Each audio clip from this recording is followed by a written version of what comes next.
The Talk Station presents Faith Matters, a look at contemporary stories and issues from a faith perspective. While this is a pre-recorded show, we are interested in your ideas, comments, and questions, and we urge you to email them to faithmatters@thetalkstation.com. Give me faith, trust what you say, that you're good and your love is great. I'm broken inside, I give you my life. And now on the Talk Station, Faith Matters. And welcome to our program for this week here on Faith Matters. I'm Ben Ball, and joined together with Reverend Robert Cornegie, Associate Pastor, Chapel by the Sea in Emerald Isle, and also Reverend Mark Woods, the pastor at Cherry Point United Methodist Church. Right. I forget my C's sometimes. I wanted to say Cedar Point. At Cherry Point United Methodist Church. So joins us today, and welcome, gentlemen. Good to have you with us as always. Thank you, Ben. Morning, Ben. Let's start with an article that's a difficult one, certainly, and a subject that's difficult. It came out this past week, and this Washington Post article that is headlined, "Congressional State Investigations into Planned Parenthood Underway After an Undercover Video Goes Viral." And the video needs some explanation here first, but the opening paragraph is, a House committee in at least 2 states have opened investigations into Planned Parenthood following the release of an undercover video that shows a Planned Parenthood executive graphically discussing the process of aborting a fetus in a way that preserves its organs and the costs associated with donating those organs to medical researchers. I think we've talked in the break. We all find this abhorrent. Robert, you watched this video and can you give us a little idea of how? Yeah, I did. I watched it yesterday. We had been away at a spiritual retreat in the mountains, and JC and I, my wife, and didn't have TVs, really didn't have media up there, and so really I wasn't aware of what was going on. And when we got back on coming down the mountain and were able to get some stuff on our phones, this is one of them that popped up, and because this has been an issue, for 30 years for me in my Christian walk of pregnancy center ministry and reaching out sanctity of life issues and all of that. This is the and as we were talking earlier, this is the inevitable consequence when you divorce God, the godly morality from life, and it's a obvious slippery slope when you degrade human life to this point that it's just a matter of it makes sense to harvest, right. Otherwise they go to waste. This, Mark, in many ways, is an argument that was even produced before you were born. When we have the Roe v. Wade argument, in some cases, was about the financial consequence on society of bringing these children into the world. And so why not just simply, if you're going to make it legal, why not simply extend this into an economic argument and a commodity? Right. I think commodity is the key word there. I mean, That seems to be part and parcel of our society. I mean, we'll try to figure out how to make money where we can make money. But, when you have I don't know what other word to use, kind of the evil of the way in which we treat life sometimes, and not just abortion, but obviously that's the topic here. When you have that evil and you combine it with a kind of unbridled search for money, it's going to produce these kinds of things. Kind of evil begets evil on some level, maybe, and what looks to be a good might not actually be a good. I mean, many of us would say making money is a good thing, right? The creation of wealth and that kind of thing. But the problem is, when it becomes kind of an end in itself, then we're not looking at other things. Like Robert said, we're not looking at life, and the word he used was waste. I think it's a great word to use when it comes to this. There's really just no way to cut this one that I can see that that there is no middle ground for me on this as a Methodist. I said that in the break. I wish I could take a Methodist position on this, go the middle ground. There isn't a middle ground here. This is just, I hope that we're seeing kind of the, what I think it was John Paul II that said the culture of death here. I mean, I think we're seeing that at work. Yeah. And we're combining that with a kind of unbridled sort of global capitalism that is money at all costs, no matter where we go down from it. And when you combine those things, you get this kind of stuff. You get this kind of just horrible tragedy. Christian, there's some people who are critique Christian moralists who will say that, oh, you're always arguing about the slippery slope. You're always saying that we're going to, we take this one step, we're going to slide down here into some other abyss. Yeah, I know. And it's a pitiful argument for them to argue, but because it's true. Yes. See, the problem with and they try to limit the effect of the argument by claiming that it's not really, that really doesn't exist, but obviously it exists. Incrementalism is a tactic. Mm-hmm. I mean, it's a real tactic of development where you move incrementally, and at each increment, it accelerates to the next increment. So if you want to think of slippery slope as incrementalism, then then we can talk about it. But don't say that it doesn't exist. That's what they try to argue. Yeah, and I don't think we have a slippery slope here. I think the ground is gone. Yeah. We're talking... You've hit bottom now. Right. I'm thinking It's a about cliff. a philosopher that I like, the thing that he likes to use. He likes to use it in regards to capitalism, but I think we can use it in regards to what we've done with abortion here is in the Roadrunner, Wile E. Coyote chasing Roadrunner. There's always that moment where Wile E. Coyote runs off the cliff and continues to run, right? Mm-hmm. This is in cartoons. And it is not until he looks down that he realizes, there's nothing under me. We are running and there is nothing under us on this one. Yeah. And we just haven't looked down. And hopefully this will make us look down and say, there is no ground underneath us for this one. At least that's the way I feel about it. But is it the slippery slope argument, or is this just a natural extension to say, if somebody could so blithely discuss this about harvesting of organs, how we're going to be able to do the abortion particularly so that we can take this and transfer it here, that isn't it logical to think that there has been a discussion at some point in time of, well, what would it be like if people got pregnant on purpose so that we could do this? We could do this, right. Mm-hmm. Well, and this can go into a larger debate about organ transplant and blah blah blah. We have laws against this stuff. Mm-hmm. There are federal laws against this, and so on even on the preborn, there are laws against that of harvesting, and so what has happened. And she made a chilling statement in the video, and she was talking about the federal law that prohibits this, and she said, "As long as I say we're not doing it, we can do it."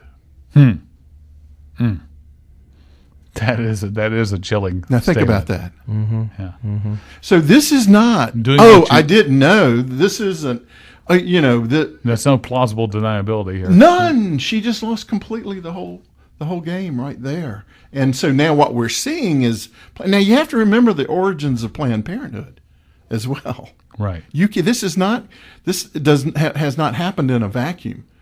The origin, Margaret Sanger was a ethicist, but for eugenics. And this is in the 20s and 30s, which this was very popular in intellectual circles, that you could customize the generations through eugenic work. And one of the problems they were wanting to eradicate was the problem of poverty. And there were certain groups of classifications of people that they developed a strategy for eliminating this from the culture. by abortion. This is where this came from. Well, I think I seem to recall a segment in the book Freakonomics that deals with this as well. It makes that argument. Yeah. That makes that argument. That says that basically abortions have saved the society from crime.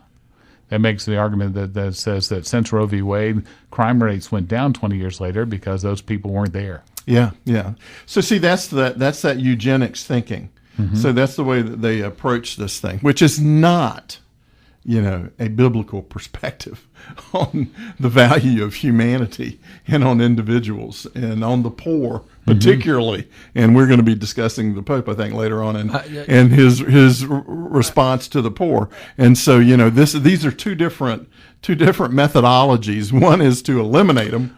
The other is to elevate them. But isn't the premise, though, from the beginning of this discussion was that once you take that moral thinking, that godly moral thinking out of a discussion, then what you have left is just mankind. It's an opinion. Practical. It's just an opinion. Yeah, right. And it may even be a scientific opinion, but it's just an opinion. And so you can it's there is no basis for morality without God. Let's just put that on the table. There is no basis for a moral structure without God being there. We'll have more to come in a moment here on Faith Matters on the Talk Station, FM 107 and AM 1240.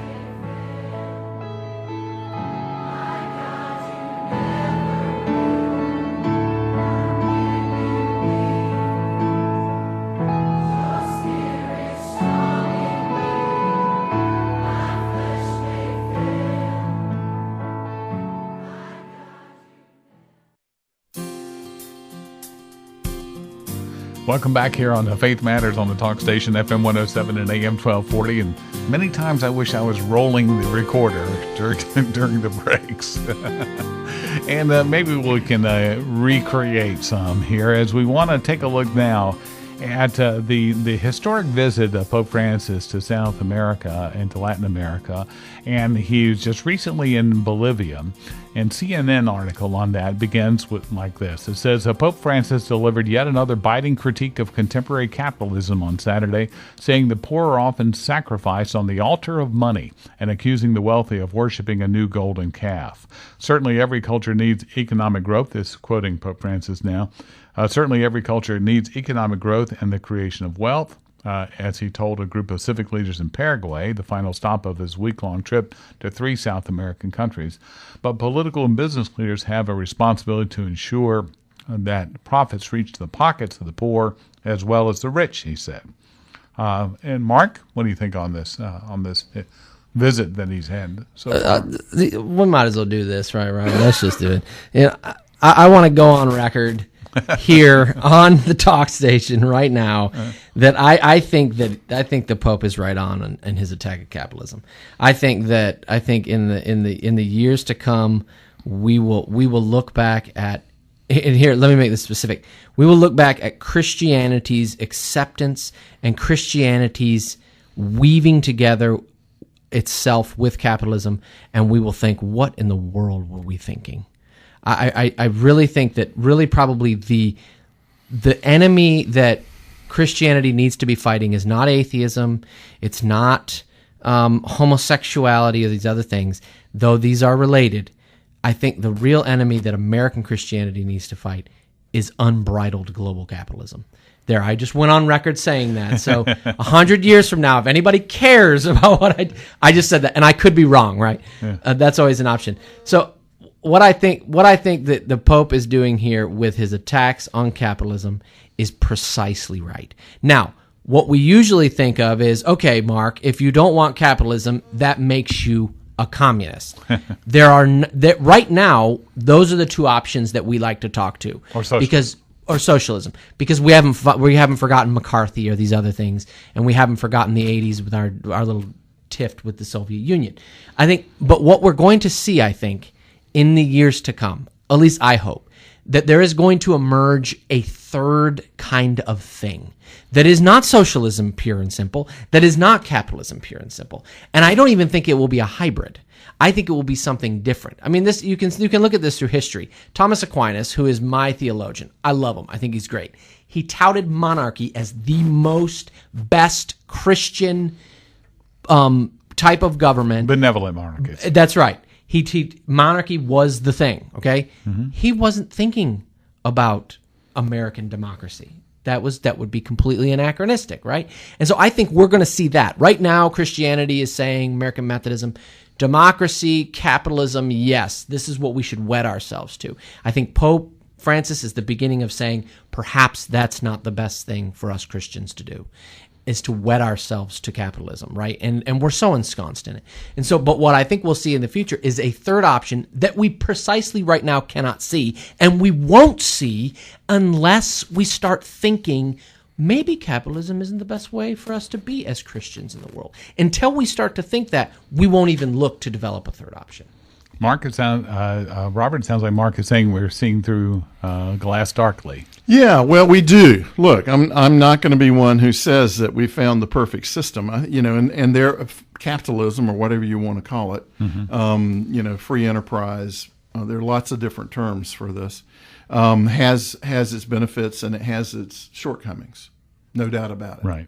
And so when it moves into a thing called materialism, another ism, mm-hmm. then this is where you see where you're just the greedy capitalist, the crony capitalism that we're experiencing right now, where government starts picking winners, and this blending of government and commerce, which is a pretty scary thing, quite frankly. So I have to agree that I am a free enterprise guy. Now, what that means is that I think there are, and this comes out of two different worldviews. And I don't want to get too down into the weeds on this, but help me on this. Mm-hmm. When the migration from the Europe happened, there were two different groups that took place. And I'm being real general here. Mm-hmm. But primarily Protestantism went into North America, and Catholicism and that worldview went into Central and South America. And see, we see, and so they discovered their new worlds, mm-hmm. and they all were resource rich. Now, there were people living there at the time, but they colonized the two. And we see the approach was, from the Protestant perspective, was more of the individual standing before God, coram Deo, mm-hmm. that has this direct relationship with God. And then the other perspective was more hierarchical institutionalism of the state, and they were combined, and as it went into South America. And so it's fascinating that the Pope is in Bolivia, because Bolivia has such an amazing history as it fought for independence from the structure that came from Europe. Right.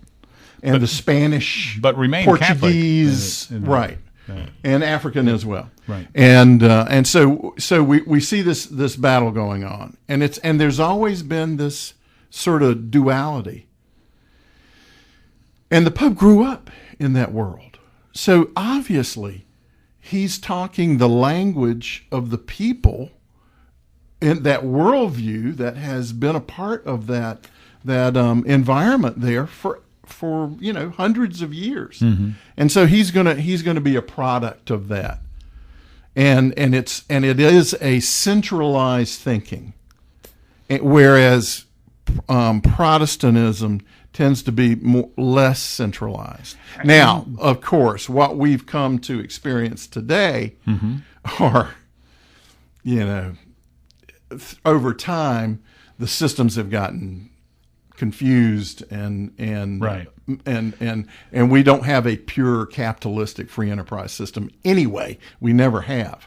So so when you look at it that way, there's a lot of room for correction. And I tend, this is mind blowing that I tend to agree with my brother here. Well, put that on record. It's on tape.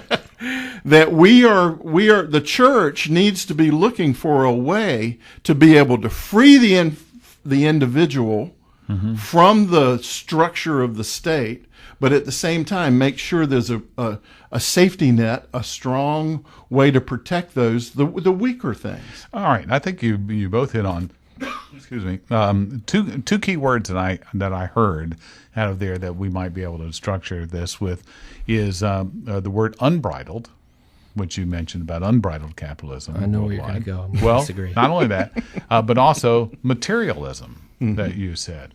And when we look at unbridled materialism is where we have that sins of greed come in. Well, that's his or critique even right there. elitism. Yeah. And that is it the actual system of capitalism or free markets being immoral, or is it amoral? And is it the greed of some who take advantage of that, who may take it, like other people take advantage of other systems, that creates a materialistic view that does create maybe an unbridled profit motive, and without a regard for others.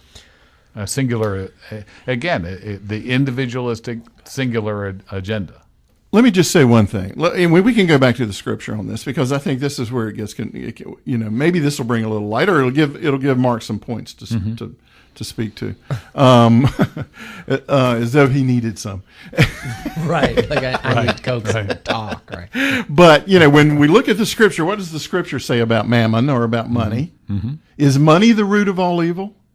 Is money evil? No, it isn't. What is the problem associated with money, or mammon, as it's called in the Bible? What is the problem with that? It's the love of money. In other words, he's giving us this choice. He's saying you can either choose. You can't serve both. You can choose one or the other. You either serve and love God, or you serve and love mammon, money, or the riches, materialism. And so we're given this, and of course he has an opinion in it when he says, love God, right? Don't love mammon. And so what I think, to me, when I read this from a biblical perspective, theological perspective, I have to agree with him that it's the love of money that he's talking about, that he's condemning. So, Mark, the quote from the Pope is, certainly every culture needs economic growth in its creation of wealth. Does that point to a third system? Does that point to a third way? Yeah, well, about? I think what he does is he mentions a third way also in here, where it talks about people now are kind of critiquing him and saying, well, he's not a capitalist, that means he's a socialist. And he says, no, I'm not a socialist, I'm a Christian. I think there becomes a third way, right? There becomes he's creating for himself a third way. And in the last encyclical we read, he made conservatives uncomfortable, and he made liberals uncomfortable, which is precisely what I think he's supposed to do, because this is a Christian thing, and where all are repenting. So it's outside of those models. I think maybe outside would be a word, but I think it definitely is something that speaks to both of those things. We'll have more to come in a moment on the Faith Matters on the talk station FM 107 and AM 1240.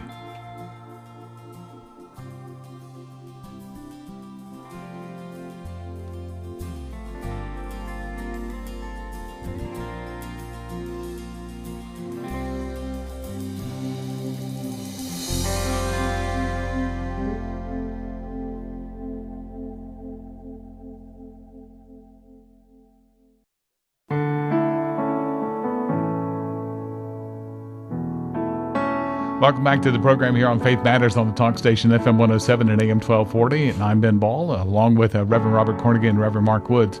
And I received an email that was talking about our discussion of a couple of weeks ago that we reran this past week as well, that talked about the Supreme Court's decision on marriage. And what Bill was writing in the email says, what I don't hear anymore is perspective that marriage is about procreation. It appears that the entire debate centers around gay rights. Personally, I don't care much about gays one way or the other. But, however, I do have a problem with defining marriage as between individuals that cannot naturally procreate. Why don't churches relate to that?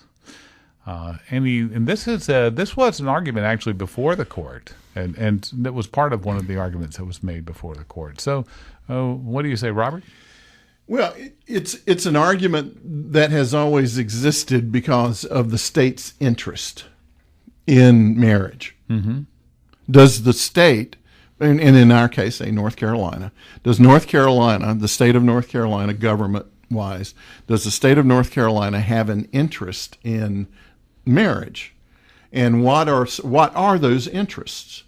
And so you have to kind of go through that definition. Okay. And procreation is one of the interests that the state has in marriage, because if you don't have procreation, you don't have citizens to be coming along through the pipeline. And so you want to make sure that you have an active procreational methodology vehicle established in the state that is protected. You protect that possibility. Now, obviously, not all people procreate.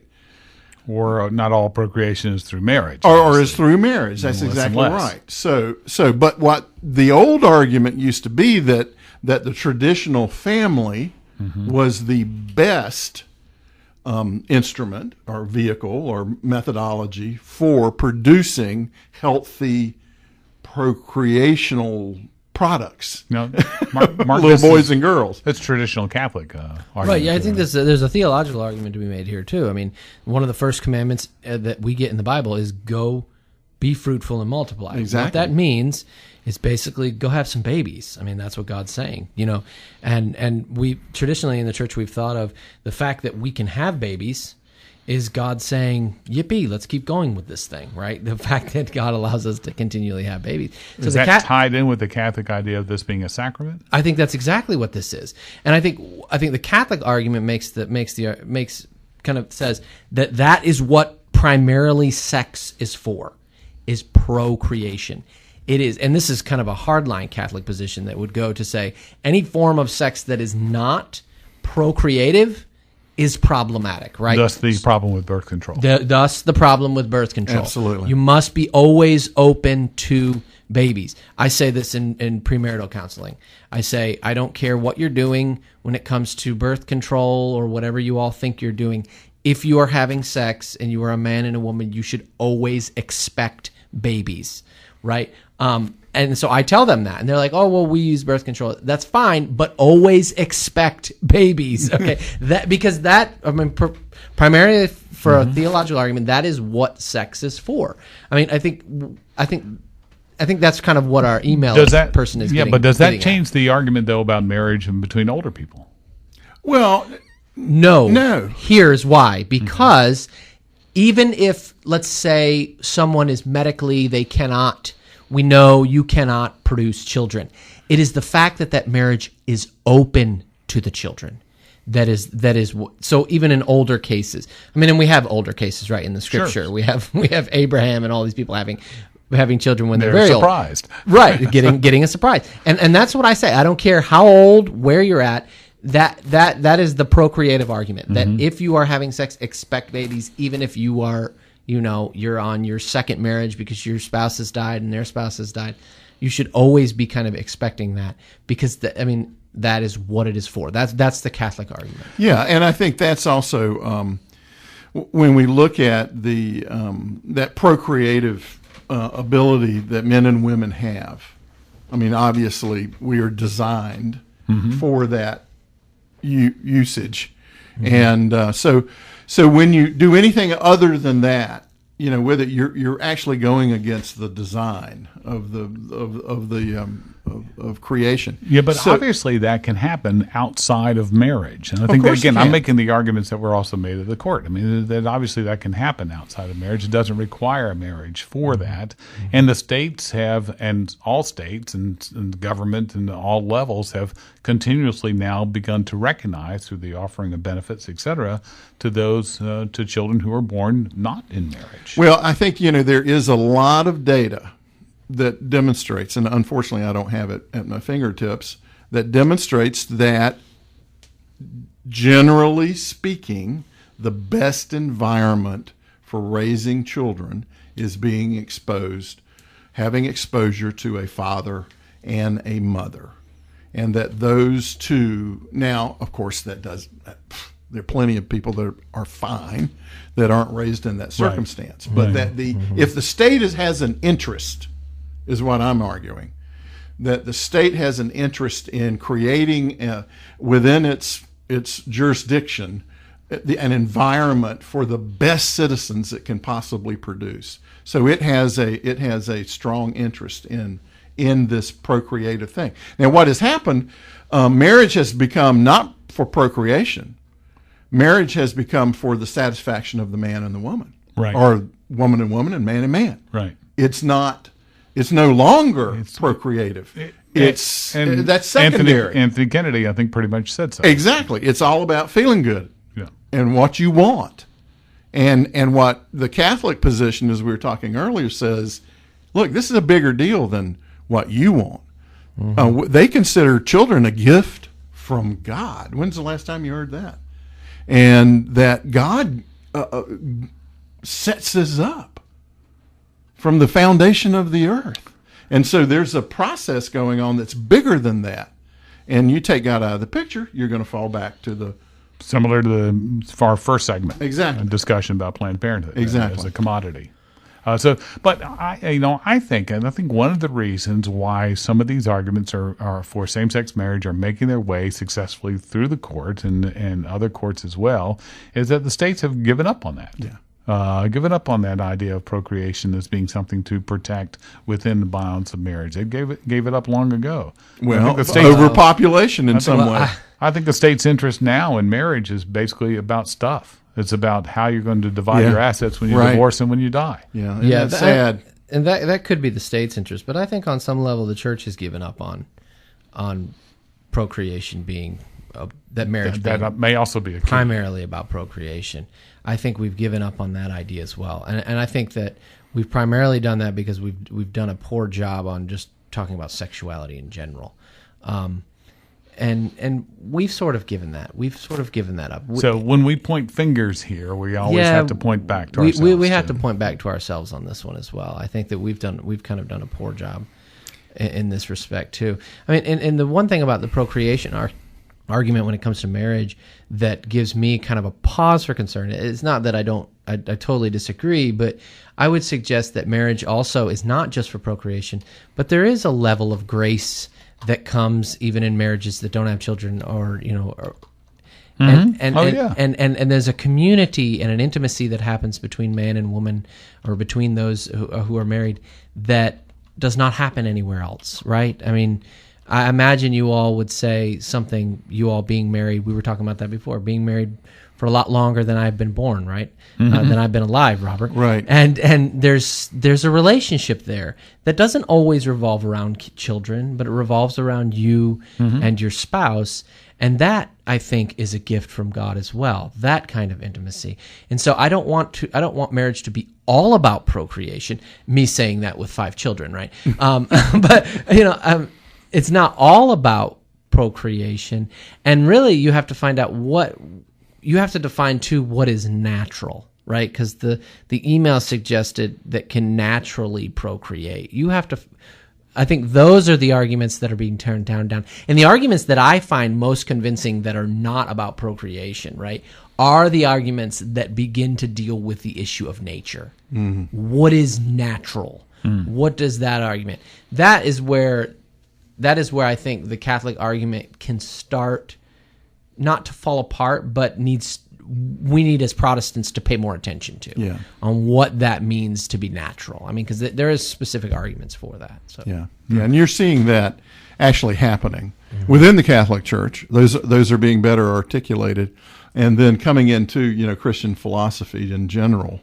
You're hearing these debates and from a theological perspective. So and Mark, as you said though, that we don't talk about sexuality very well in the church, and maybe not even in families as well anymore about that. In fact, to have that discussion about how sex changes things. When you become sexually active, it changes. It changes your worldview. It changes your relationships, etc. And then within the bounds of marriage, that change can be a positive one. Mm-hmm. But it does change things. So we have to no doubt have that discussion. And I think that we have dropped the ball as a church on what sex is for. If it's for procreation, we need to say that. We need to be explicit about that. If it's for intimacy also, as kind of social intimacy between, two monogamous people, then we need to talk about that. But we are saturated with just that sex is more or something else and that kind of thing. And the church has really it's about having a good weekend. Yeah, I mean, and the church has sort of failed on talking about that, on talking about how do we deal with sexuality in the church. And I think we have labeled things: homosexuality, heterosexuality, bisexuality, transsexuality, whatever. I think, and the reason that those things have arisen is because we've failed to talk about what sexuality is. So now we have to have language for other things, right? We'll have more to come in a moment here on Faith Matters on the Talk Station, FM 107 and AM 1240.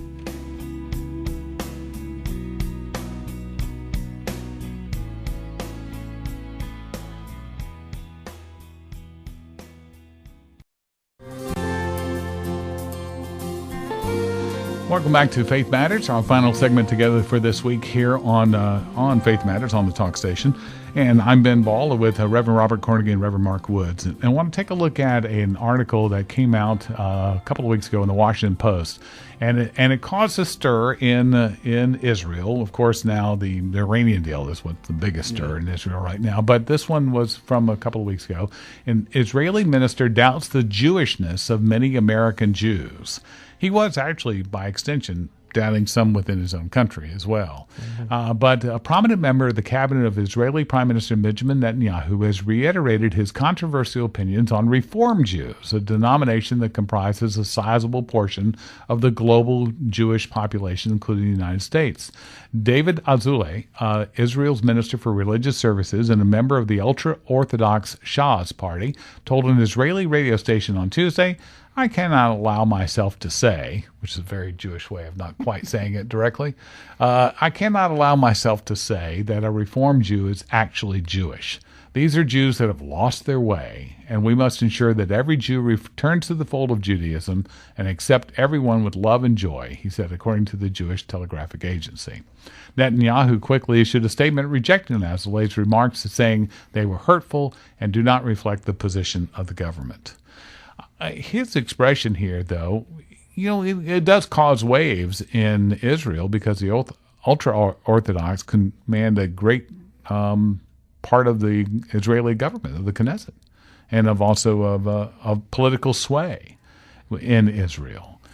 Not so much the rest of the what you might say is the diaspora, the rest of Judaism throughout the world. Not so much the ultra-Orthodox are a very, very small minority of the rest. So what do you say to a statement like this? Does it sound familiar, Mark, to you at all? Anything else?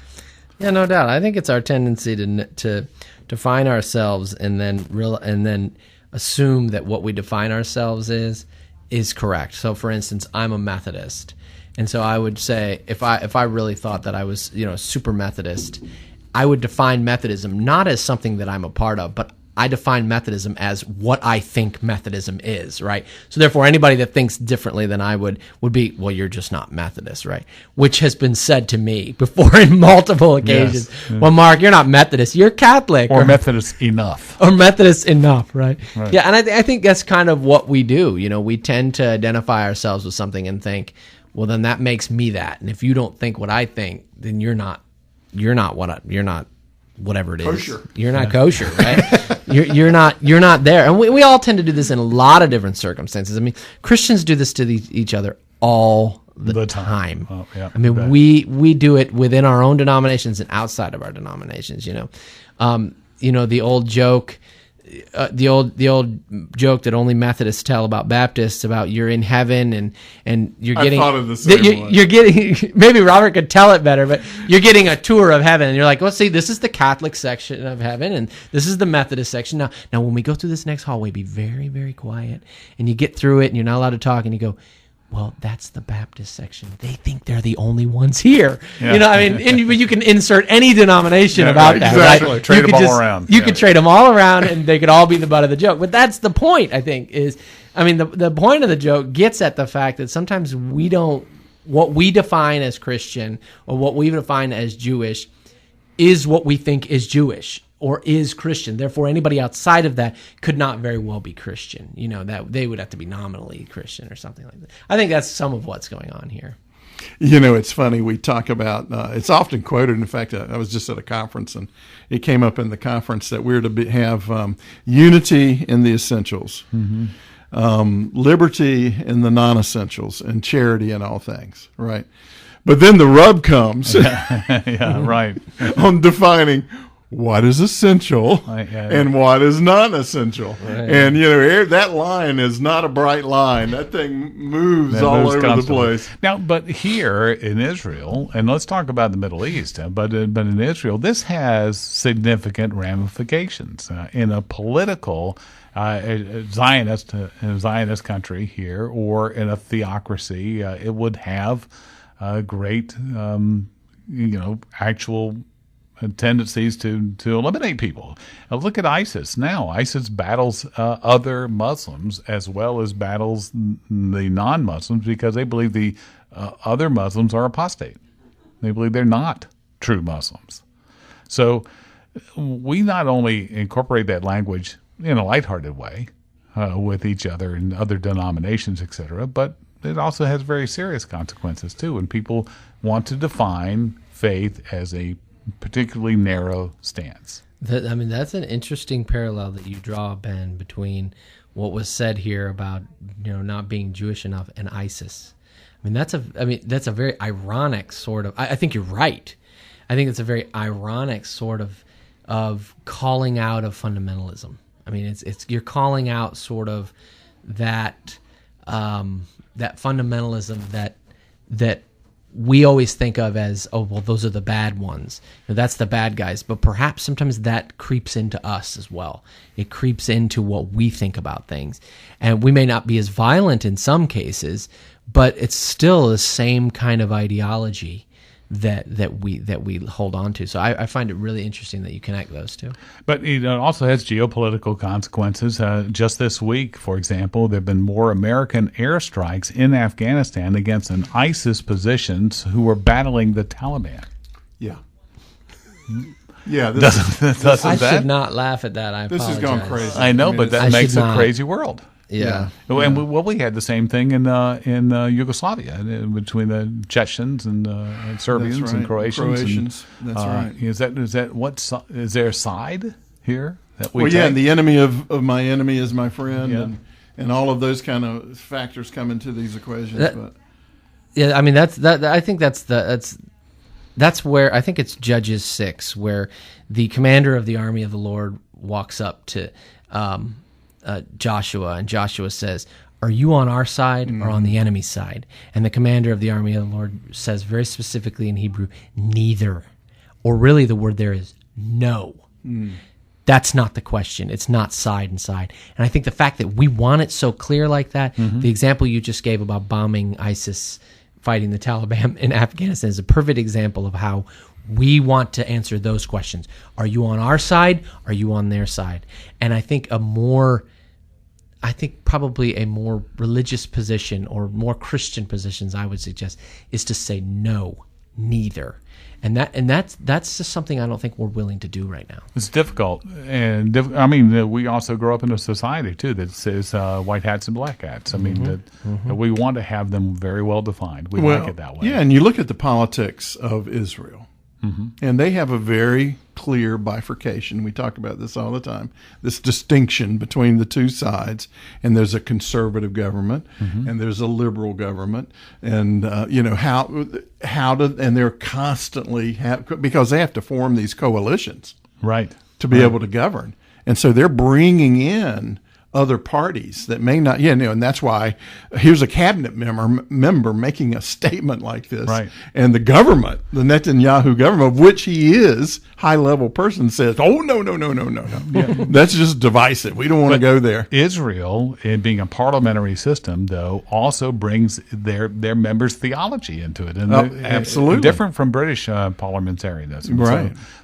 So it makes for an odd mix. Well, and he's sitting there in that government, conservative government, and he's seeing the liberal wing of the country, in union with these reform Jews from America, and he's saying, hey, here's the problem. It's all these reform, not serious Jews that are causing the problem. And it also relates to who they let into the country too. So it has the influence of the American Jewish community. Think about it. I mean, is massive.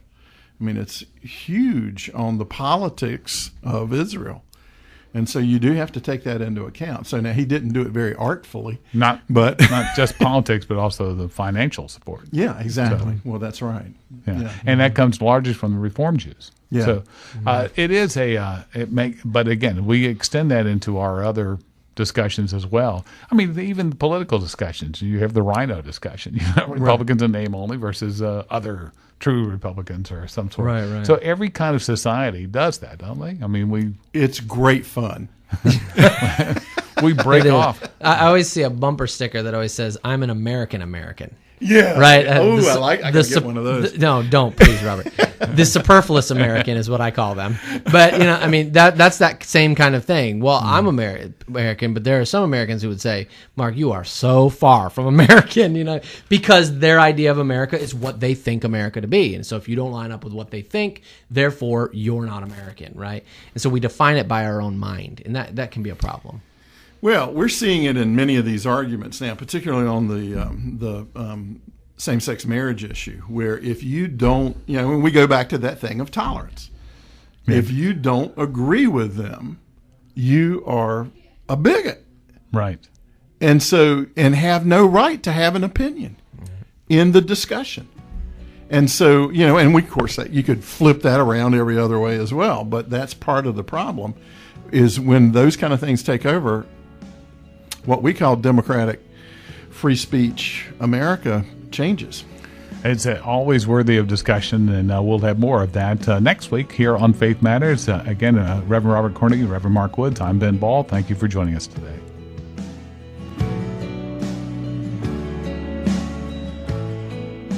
Thank you for joining us for Faith Matters. Email your comments, questions, and suggestions to faithmatters@thetalkstation.com. Give me faith, trust what you say, that you're good and your love is great.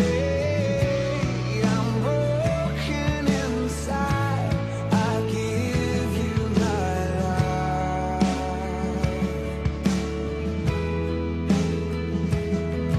Give me faith. Faith Matters is a production of The Talk Station.